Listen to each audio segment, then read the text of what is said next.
Morning Shimla. Shimla এখনো যাইনি, কিন্তু হ্যাঁ সিমলা ভাইব আমরা পেয়ে গেছি। তো দেখতেই পাচ্ছ চারিদিকে পাহাড়, অসম্ভব সুন্দর লাগছে আমার। পাহাড়ের খুব এখানে গাছপালা, খুব ভালো লেগেছে। তো আমরা এখন ব্রেকফাস্টের জন্য একটা ধাবায় নেমেছি on the way to Shimla. আমরা চণ্ডীগড়ে হল্ট করেছিলাম, চণ্ডীগড়ে ওয়ান নাইট স্টে ছিল আমাদের। তারপরে আমরা এখন হ্যাঁ কিছুটা এলাম, এসে আমরা এখন ধাবায় আসছি খেতে। ধাবাটার নাম হচ্ছে কিষান বৈষ্ণব ধাবা। তো আমাদের ড্রাইভারজি যে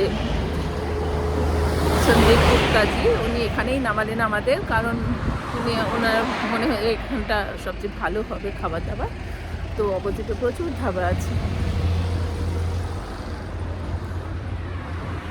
তো দেখা যাক আমাদের খাবারের এক্সপিরিয়েন্স নিশ্চয়ই শেয়ার করবো। অপোজিটেও অনেক ধাবা রয়েছে।